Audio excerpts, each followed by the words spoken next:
भारतीय किसान यूनियन का रेलवे ट्रैक पर धरना जारी। मथुरा के मौजा कोटा में रेलवे प्रोजेक्ट में किसानों की भूमि अधिग्रहण के विरोध में किसानों के चल रहे धरने में पहुंचे भारतीय किसान यूनियन सुनील के राष्ट्रीय अध्यक्ष सुनील चौधरी ने बड़ा ऐलान किया है। मौके पर पहुंचे आरपीएफ के आला अधिकारियों ने किसान यूनियन मौजा कोटा के निवासियों को समझा बुझाकर कहा कि आपकी सभी मांगों को लेकर उच्चाधिकारियों के साथ बैठक करेंगे और मथुरा जिलाधिकारी कार्यालय पर मंगलवार को एक मीटिंग रखी जाएगी, जिसमें किसानों की सभी प्रकार की मांगों को सुना जाएगा। इस संबंध में जानकारी देते हुए भारतीय किसान यूनियन सुनील के राष्ट्रीय अध्यक्ष सुनील चौधरी द्वारा बताया गया कि जिस तरह मौजा कोटा क्षेत्र नगर निगम सीमा अंतर्गत आता है, जहां पिछले 10 वर्षों से नगर निगम को टैक्स दे रहे हैं, जबकि नगर निगम में आने के बावजूद भी उनको कृषि जमीन का रेट रेलवे द्वारा दिया जा रहा है, जिसमें सभी किसान यूनियन और मौजा कोटा के लोगों ने अपनी मांगें रखी हैं। जिस तरह नगर निगम में सर्किल रेट चल रहा है, इस सर्किल रेट का मुआवजा उनको मिले। मंगलवार को भी उनकी इन सभी मांगों को नहीं माना गया तो आगे उग्र रूप से धरना प्रदर्शन कर सकते हैं। इस धरना प्रदर्शन को करीब 34 दिन हो गए, लेकिन अभी तक कोई हल नहीं निकला।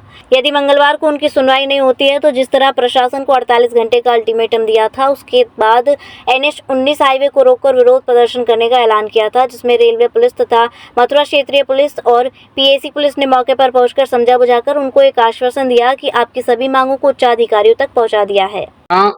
भारतीय किसान यूनियन सुनील के बैनर तले चल रहा है और 34 दिन से यह अनिश्चितकालीन धरना है। 17 तारीख को मैं स्वयं यहाँ धरना स्थल पर आया और मंच से मैंने घोषणा की थी कि अगर 48 घंटे में किसानों की समस्या का समाधान नहीं हुआ तो हम NH-2 को जाम करेंगे। जैसे ही आज 48 घंटे हुए, हम मंच पर आए और यहाँ से पूरे काफिला के साथ गांव कोटा की सरदारी को लेकर जब NH-2 पर हम जा रहे थे तो यहाँ से जैसे ही करीब 100 मीटर पहले Sanjeev Kumar Singh CO with police force के आके उन्होंने रोकने का प्रयास किया, नोक-झोंक भी हुई, लेकिन कहीं ना कहीं उनके समझाने के कारण, रिक्वेस्ट के कारण चूंकि रेवेन्यू के अधिकारी चाहते थे कि जवान और किसान का टकराव हो। हम नहीं चाहते कि जवान और किसान का टकराव हो।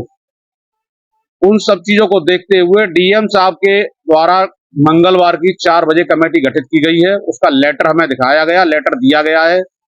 इसलिए NH-2 पे हम लोग नहीं पहुंच पाए,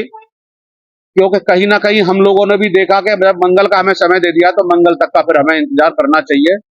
तो संजीव कुमार CO साहब की बातों को संज्ञान में लेते हुए हम लोगों ने उन्हें ज्ञापन दे दिया था, और अगर मंगल को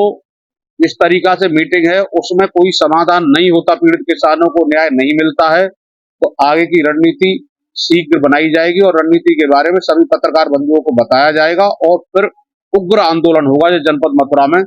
और ये धरना फिर यहाँ की जगह जिलाधिकारी कार्यालय पर दिया जाएगा। ज्ञापन में किस तरीके की मांग की गई? ज्ञापन में हमने यही मांग की है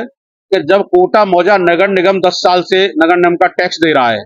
और यहाँ की जमीन को जब उन्होंने व्यापार किया है तो हमको नगर निगम का ही मुआवजा चाहिए। हम कृषि लैंड का मुआवजा किसी भी सूरत में नहीं लेंगे,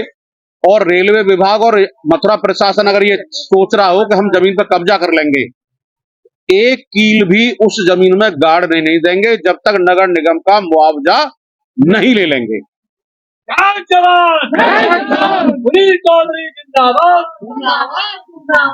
आपकी मांगे नहीं तो आगे का आपका? मैंने आपको बताया कि अगर मांगे नहीं मानी जाती है, मंगल को हाई कमेटी की मीटिंग है DM साहब के साथ,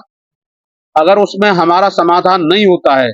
तो आगे की शीघ्र रणनीति बनाई जाएगी। जनपद मथुरा में ही 3-4 दिन मैं स्वयं रहूंगा, पूरी बागडोल अपने हाथ से संभालूंगा और बहुत